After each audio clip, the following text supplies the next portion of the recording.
Hello! So today we are here for rating all of the books that I have read so far in 2023.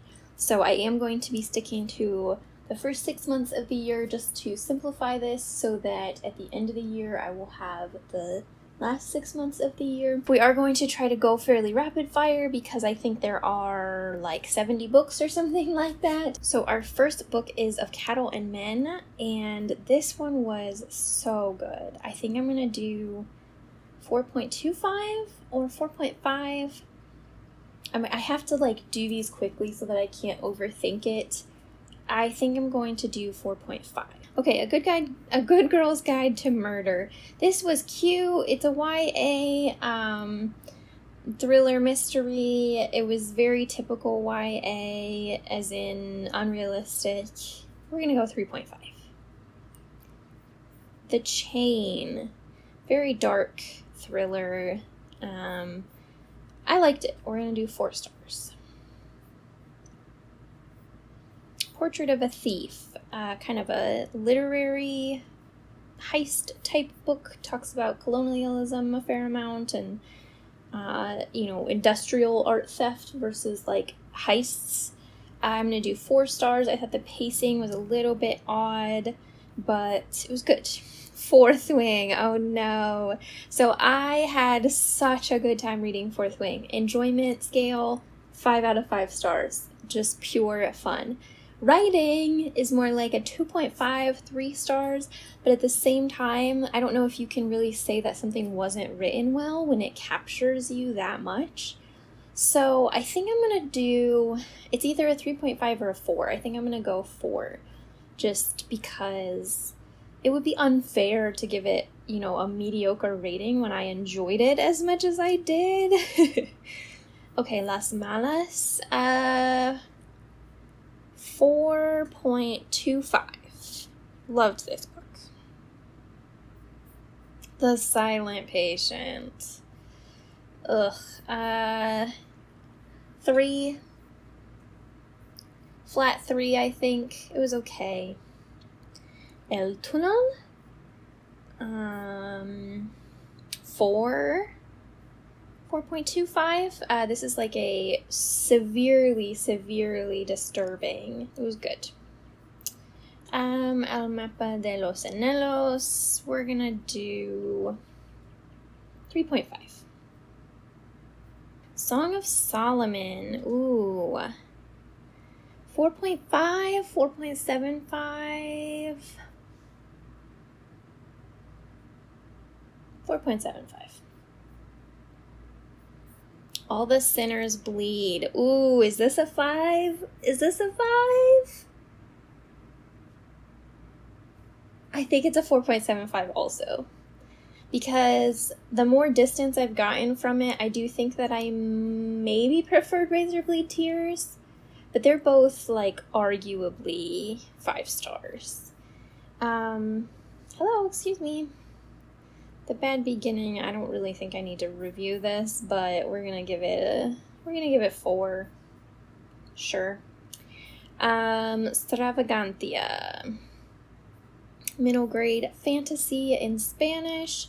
I'm gonna give it 4 stars. I really enjoyed it. The Lion, the Witch, and the Wardrobe, I'm not gonna review. Who Fears Death? Okay, this is a struggle because in some aspects I really liked this book, but in others I really didn't, and so I think we're going to do a 3.75. Las Cosas que Perdimos en el Fuego. I think I already rated this book, but we'll rate it one more time. I think I would do a 4 stars. Yeah. Some stories captured me a lot more than others. I am rereading this right now. Ikenga? I don't know how to say that. I'm going to give this a 4.5. I really liked this book. It's a middle grade, very interesting book. 19 stars and a Blackbird. I might have already rated this, I think, because I usually rate my arcs. I didn't rate it.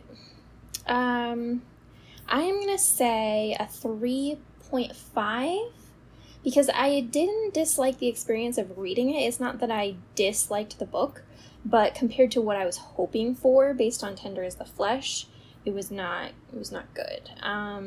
That is a short story arc that I got that I'm not going to rate. Yellowface. I think 4.5. I liked Yellowface a lot. It was not perfect to me, but, you know, really, really good. Hija de la Fortuna is my second Isabel Allende. I'm going to give this one 4 stars, I think.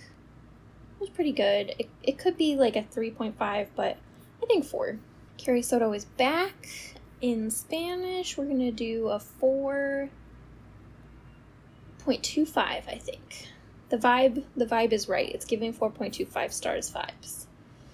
Not So Perfect Strangers. Very, very fun thriller. A, like, race incorporating retelling of Strangers on a Train. 4.25 again. I don't know what's happening. Perfume I'm not going to rate because I did DNF it. The Pinochet File, I don't think I need to rate a nonfiction history book. I don't know.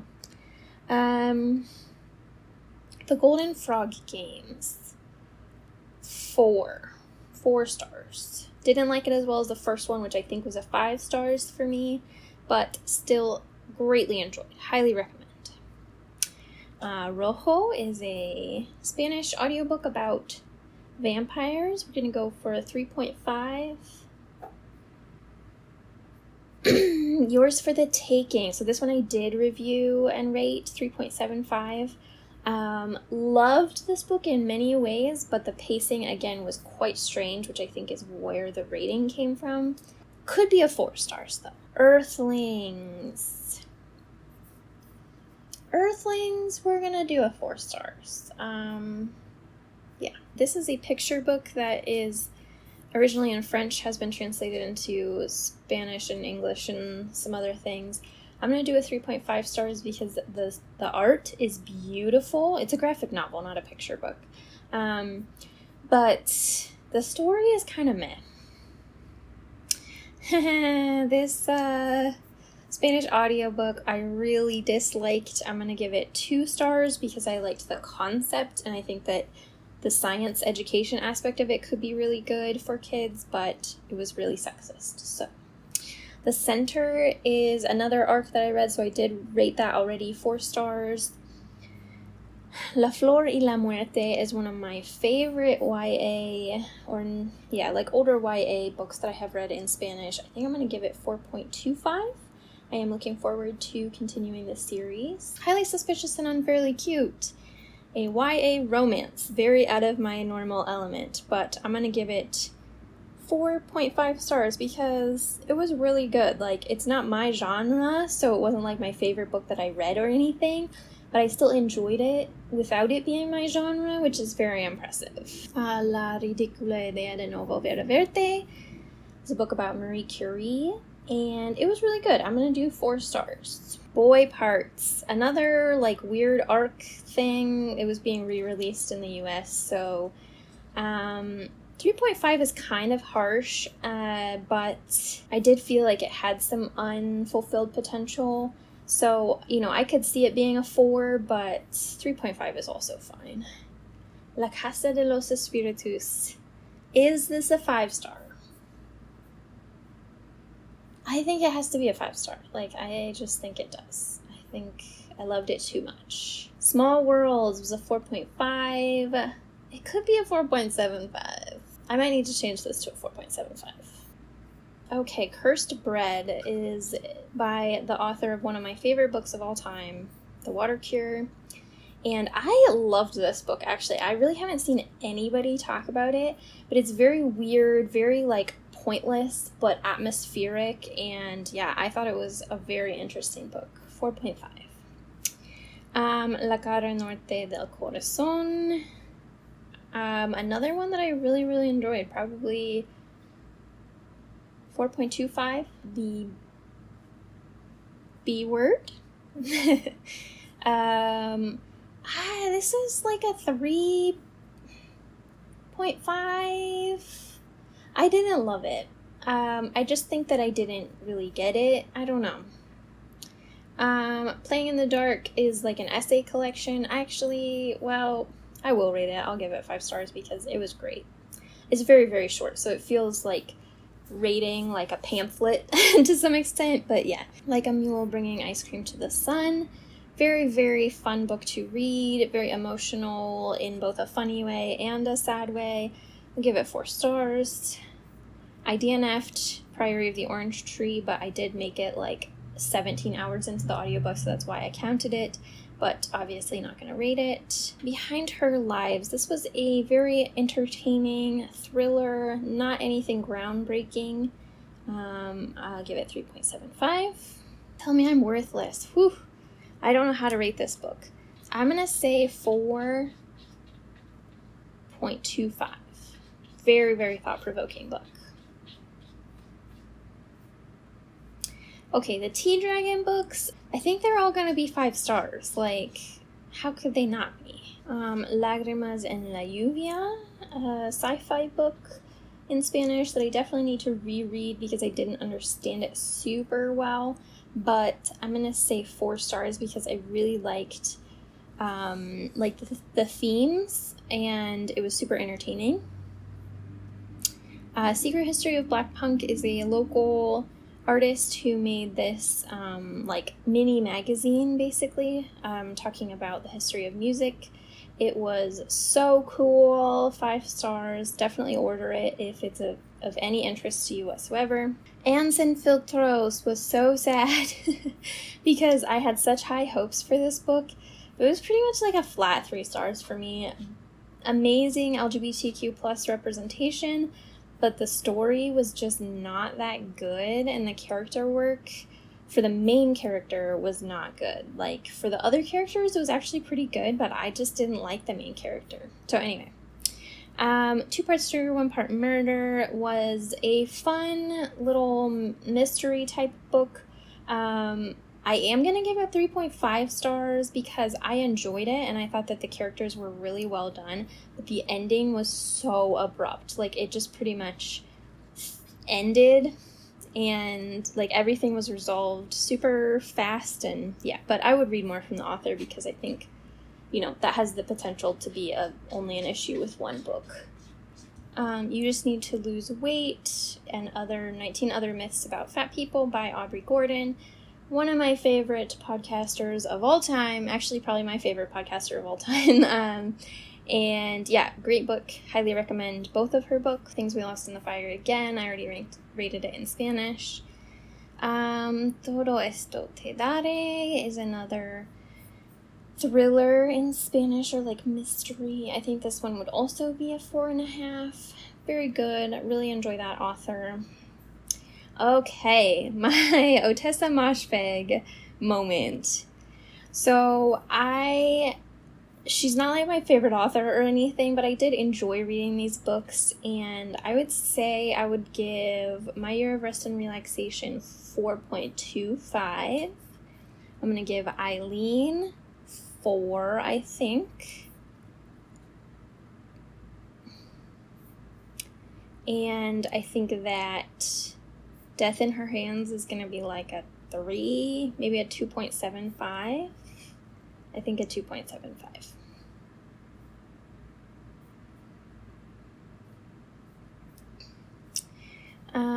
The Employees, such an underrated little gem of a book. Toby from Toby's Book Corner recommended this to me, and this is like a 4.75 for me. This is not a book that's going to work for everyone because it is very confusing, but if you like stick it out and if you don't mind like unresolved books, oh, it was so cool. Okay, Anywhere You Run is a thriller mystery, almost kind of horror-y type book about sisters in the South who are Black, and this one's historical. The other book from the author is not. I'm gonna say 4.25 for 4.25. El Príncipe del Sol is a fantasy book. I give it a flat 3. It was fine. It wasn't amazing, but it was fine. Rebecca. I loved Rebecca. 4.75. Just such a good time. Wow. I really need to read more from the author. At the Bottom of the River is a short story collection. Loved it. At the beginning, I was like, what the hell is happening? But then the later stories really, really paid off for me. We're going to do 4.5. Babel. I reread Babel in Spanish this year. Still a 5-star. Aura. 3.75. It was a fun experience to read, but like, you know, it's whatever. It's like a horror-ish white women. Great book. 4.75.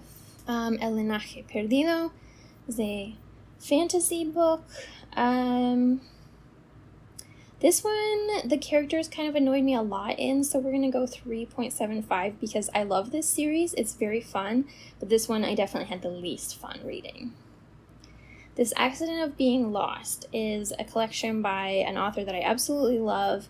I am going to give this one 4.25, I think. I do prefer Islands of Decolonial Love over this collection, but they are both great. You should read them both. She Drives Me Crazy was another YA romance. This one is a sapphic romance, and it was really cute. I thought it was a little bit longer than it needed to be, but that was okay. 4 stars. So let's see where we are at. So 73 books. I didn't rate all of those, but average rating 4.1. That seems really good to me. Which I actually do feel like I've had a pretty good reading year. 4 stars being the most seems right. And then there are a lot of like really short books in here that also kind of skew this higher. So yeah, that's interesting. That is definitely, I think, an above average rating for me. But also bear in mind, the reason that there weren't really bad ratings in here is that I don't finish books that I don't like, almost universally. I almost never finish a book when I don't like it. Wait, there should be more than one book that doesn't have a rating. So some of the other stats that we have had, this is including 3 books that shouldn't be in there, but 47 books in English, 26 books in Spanish, and 2 books in French. Most read authors are Otosa Mashveg, Mariana Enriquez, which is the same book 3 times, and Katie O'Neill, which is the author of the Dragon books, Dolores Redondo, Isabel Allende, and the authors of Ans and Filtros both have 2. R.F. Kuang has 2. Rosa Montero has 2. Almost 50% print, 30% audio, and 20% digital. Some of the print or digital also have the audiobook listening along. I only count audio if I'm only listening to it on audio. My top genres are literary, LGBTQIA+, fantasy, thriller, contemporary mystery, classic, horror. That's all exactly what you'd expect. I'm at 8% nonfiction, 92% fiction. Yep. And I have read the most books under 300 pages. That's what I was saying. There's lots of short books in there. And my top mood was dark, then mysterious, tense, emotional, reflective, adventurous, lighthearted, challenging, informative, hopeful. So yeah, that seems right. I like that all of my Spanish books, my kids books, my fantasy middle grade has added these adventurous, lighthearted, hopeful, relaxing categories, because those never used to be in there. They did not exist. But yeah, so that is the first half of this year. Lots of good things. So let me know how your reading year has been going, and I will see you in the next video.